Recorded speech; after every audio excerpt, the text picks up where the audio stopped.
Hello friends, आशा करता हूँ आप सब ठीक होंगे। आज हम एक बहुत ही छोटा मगर एक बहुत ही इंटरेस्टिंग टॉपिक के साथ में डील करने वाले हैं। टॉपिक का नाम है कॉन्ट्रैक्ट वर्सेस एग्रीमेंट। एक बहुत ही इंपॉर्टेंट सेइंग है, all the contracts are agreement but all agreements are not contract.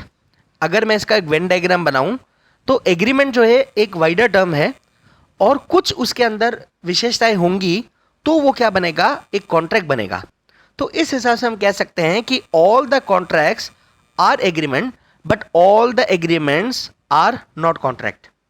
तो एक एग्रीमेंट को कॉन्ट्रैक्ट बनने के लिए क्या क्या चीज़ें चाहिए होती हैं, उसको कुछ एसेंशियल्स चाहिए होते हैं जो विशेषकर कहाँ दिए हुए हैं, सेक्शन नंबर 10 के अंदर दिए हुए हैं। इसके अंदर हमारे पास में 5 एसेंशियल्स दिए हुए हैं। पहला है फ्री कंसेंट, दूसरा है पार्टीज जो हैं, जो एग्रीमेंट कर रही हैं, जो कॉन्ट्रैक्ट बाद में बनने वाला है, वो पार्टीज कॉम्पिटेंट होनी चाहिए। उसके बाद में एक पॉइंट आता है लॉफुल कंसिडरेशन, लॉफुल ऑब्जेक्ट होना चाहिए। कंसिडरेशन का मतलब है जो कि लेन देन होने वाला है या जो एक दूसरे के साथ में व्यवहार करने वाले हैं वो लॉफुल होना चाहिए। ऑब्जेक्ट, मैं किसके लिए एग्रीमेंट या कॉन्ट्रैक्ट कर रहा हूं, वो ऑब्जेक्ट लॉफुल होना चाहिए। मतलब वो अपोज टू पब्लिक पॉलिसी नहीं होना चाहिए, किसी के साथ में कुछ बुरा करना, किसी की प्रॉपर्टी को नुकसान पहुंचाना वगैरह, ये सब चीजें नहीं होनी चाहिए। और लास्ट होता है कि वो ऐसा टाइप का कोई भी व्यवहार जो है वो not declared to be void है, मतलब वो किसी भी तरीके से वॉइड डिक्लेयर्ड नहीं है। अब ये जो कंपिटेंसी दी हुई है, ये कंपिटेंसी कहां दी हुई है, section number 11 of the Indian contract act के अंदर दी हुई है। इसके अंदर क्या दिया हुआ है कि एक इंसान कंपिटेंट कब बनेगा, सेक्शन नंबर 11 में बताया गया है। इसके फिर 3 बातें हैं। पहली चीज ये है कि वो मेजर होना चाहिए, वो अनसाउंड माइंड का आदमी नहीं होना चाहिए, मतलब वो साउंड माइंड का आदमी होना चाहिए। और वो नॉट डिस्क्वालिफाइड नहीं होना चाहिए, मतलब वो उसके ऊपर कोई भी डिस्क्वालिफिकेशन नहीं होना चाहिए। मेजर का मतलब आप लोगों को पता ही है, 18 साल से ऊपर होना चाहिए। अगर एक आदमी 18 साल से ऊपर होगा तभी वो जो एग्रीमेंट के अंदर एंटर होगा या कॉन्ट्रैक्ट बना सकता है वो। लेकिन हमारे पास में एक बहुत ही इंपॉर्टेंट जजमेंट है जिसके अंदर ये बात बोली गई थी कि धर्मदास मोहरी बीवी वर्सेस धर्मदास घोष का एक केस है जिसके अंदर ये बोला गया था कि एग्रीमेंट अगर बच्चे के साथ में बनाया जाता है तो वो वॉइड एब इनिशियो होता है। लेकिन इसके अंदर एक और कैच ये है कि अगर किसी बच्चे के बेनिफिट के लिए कोई एग्रीमेंट या कॉन्ट्रैक्ट बनाया जाता है जहां पे उसको सिर्फ बेनिफिट को रीप करना है तो वहां पे वो वैलिड कॉन्ट्रैक्ट या वैलिड एग्रीमेंट माना जा सकता है। फिर अनसाउंड माइंड का मतलब जो है वो दिया हुआ है सेक्शन नंबर 12 के अंदर। सेक्शन नंबर 12 जो है वो अनसाउंड माइंड और साउंड माइंड कौन होते हैं उनके बारे में बता रहा है।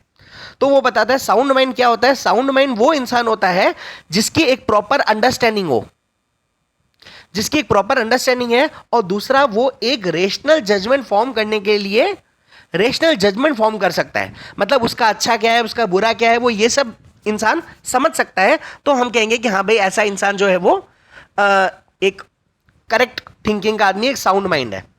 फिर सेक्शन नंबर 13 के अंदर एक बहुत इंपॉर्टेंट बात दे रखी है कि दोनों पार्टीज के बीच में क्या होनी चाहिए, कंसेंट होनी चाहिए। और ये कंसेंट कैसे होनी चाहिए, ये दिया हुआ है कहां पे, फ्री कंसेंट 14 के अंदर, section number 14 of the Indian contract act के अंदर ये बात दी हुई है। अब ये जो कंसेंट वर्ड है, इस कंसेंट वर्ड का मतलब क्या होता है, कंसेंट वर्ड का मतलब होता है मीटिंग ऑफ माइंड्स। मतलब अगर दो जने सेम बात के ऊपर सेम सेंस के साथ में अगर मीट कर रहे हैं, मतलब दोनों की अगर दिमाग का केमिकल लोचा अगर मैच हो गया तो उसको हम क्या कहेंगे, मीटिंग ऑफ माइंड्स हो गया, तो कंसेंट हो गया। मैं एक कॉन्ट्रैक्ट लेके आया हूं आप लोगों के पास में कि मैं मेरी गाड़ी बेच रहा हूं, आप लोगों को लगता है कि मैं मेरी एक्टिवा बेचना चाह रहा हूं, लेकिन मैं एक्चुअली एक्टिवा नहीं बेचना चाह रहा था, एक पुरानी भंगार लूना पड़ी है मेरे पास में, वो बेचना चाह रहा था। तो क्या हमारा मीटिंग ऑफ माइंड्स हो रहा है, क्या मीटिंग ऑफ माइंड्स नहीं हो रहा है। इसका ट्रीटमेंट क्या होगा ये हम आगे के सेक्शंस में देखेंगे। तो सेक्शन नंबर 13 के अंदर क्या बोला गया है, कंसेंट बोला गया है, और 14 के अंदर बोला गया है कि फ्री कंसेंट क्या होता है। अब फ्री कंसेंट क्या होता है, ये फ्री कंसेंट का मतलब ये होता है इसके अंदर कुफम नहीं होना चाहिए, CUFMM, ये इसकी एक ट्रिक है। फ्री कंसेंट तभी होगा जब उसके अंदर CUFMM नहीं होगा। अब ये भी सेक्शंस के अंदर बताए गए हैं, इसका सेक्शन नंबर 15 है, इसका सेक्शन नंबर 16 है, इसका सेक्शन नंबर 17 है, इसका 18 है और इसका मल्टीपल सेक्शंस के अंदर ये आता है। सी का मतलब क्या होता है? सी का मतलब होता है कोरिजन, यू का मतलब होता है अनड्यू इन्फ्लुएंस, एफ का मतलब होता है फ्रॉड, एम का मतलब होता है मिस रिप्रेजेंटेशन, और ये होता है मिस्टेक। एक एक को हम समझते हैं, शॉर्ट वे में हम समझेंगे इसको। कोरिजन का मतलब क्या है? किसी के ऊपर दबाव बनाना, किसी के ऊपर ऐसा दबाव बनाना कि आईपीसी या भारतीय न्याय संहिता के अंदर कुछ बात अगर दे रखी है कि ऐसा आपको नहीं करना है, उस बात का मैं दबाव बना रहा हूं कि आप प्लीज ऐसा कीजिए, नहीं तो मैं ये वाला ऑफेंस जो दिया गया वो करूंगा, या आपकी किसी प्रॉपर्टी को मैं डिटेन कर लूंगा, आपकी कोई प्रॉपर्टी को मैं रख लूंगा।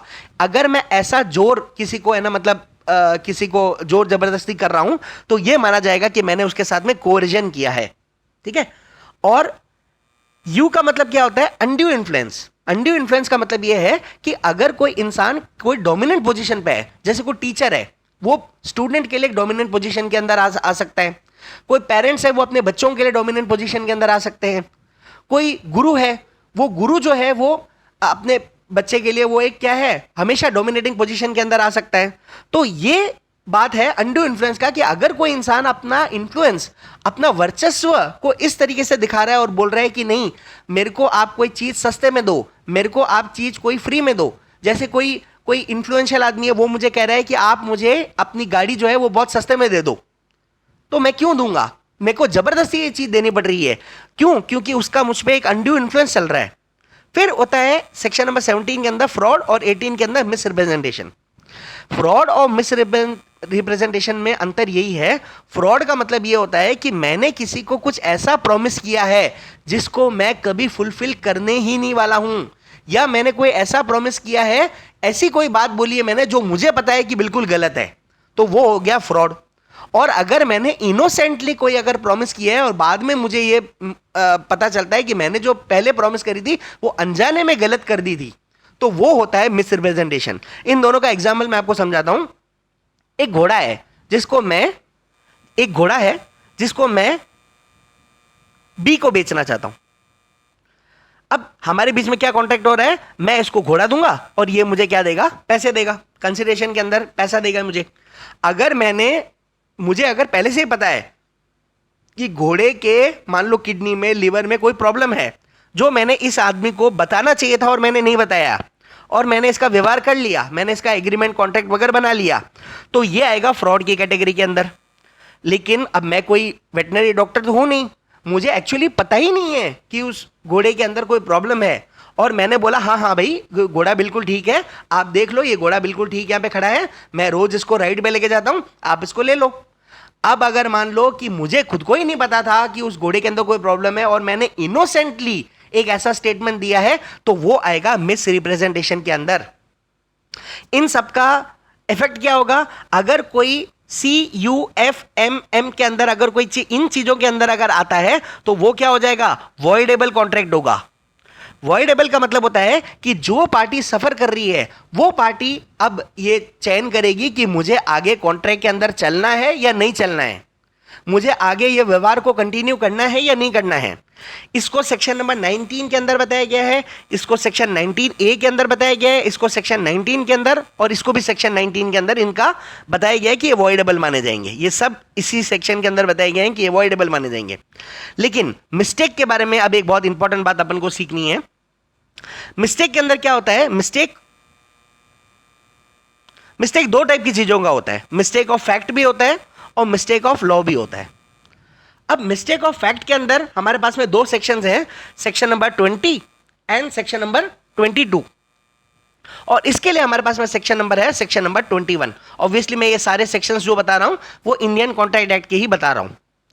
अगर मान लो कि कोई फैक्ट का कोई प्रॉब्लम चल रहा है, फैक्ट का प्रॉब्लम यह है कि मैंने आप लोगों को यह बोला है कि मैं आपको ए गाड़ी बेचना चाहता हूं, जबकि आप समझ रहे हो कि बी गाड़ी बेचना चाह रहा है। अगर दोनों पार्टी इस मिस्टेक के अंदर है तो ऐसा एग्रीमेंट वॉइड माना जाएगा। Both the parties are in mistake, then the contract shall be void. अगर मान लो एक ही पार्टी अगर यूनिलेटरल मिस्टेक है, यूनिलेटरल अगर मिस्टेक है, ये बायलेटरल मिस्टेक हो गई, ये अगर यूनिलेटरल मिस्टेक है तो ये वैलिड कॉन्ट्रैक्ट माना जाएगा, ये वैलिड कॉन्ट्रैक्ट माना जाएगा। अब लॉ के अंदर हमारे पास में दो बातें हैं, लॉ के अंदर क्या है हमारे पास, दो बातें। पहले तो हमारा जो लॉ का मिस्टेक है वो कैसा है, इंडियन लॉ का मिस्टेक है, और ये है फॉरेन लॉ का मिस्टेक।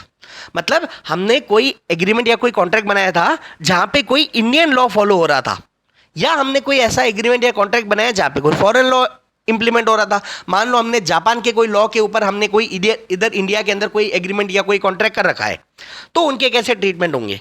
अगर इंडियन लॉ का कोई प्रॉब्लम आ गया है तो लॉ ये बोलता है ignorance of law is no excuse.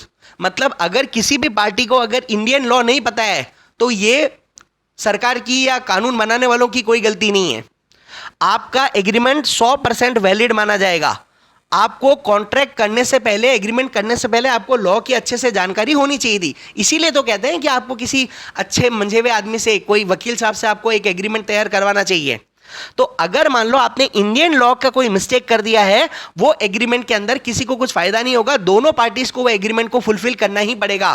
तो इसलिए क्या बोला जाता है, वो कॉन्ट्रैक्ट हमेशा वैलिड माना जाएगा। और अगर कोई फॉरेन लॉ का आपने कोई मिस्टेक कर दिया है, अब फॉरेन लॉ का मिस्टेक, एक बात बताइए, मैं अगर इंडिया में रहता हूं तो मैं, सरकार मुझसे यह अपेक्षा कर सकती है कि मेरे को इंडियन लॉ पता होना चाहिए, लेकिन सरकार या कोई भी इंसान मुझसे यह अपेक्षा तो नहीं कर सकता कि मुझे लंदन का लॉ पता होना चाहिए, अमेरिका का लॉ पता होना चाहिए।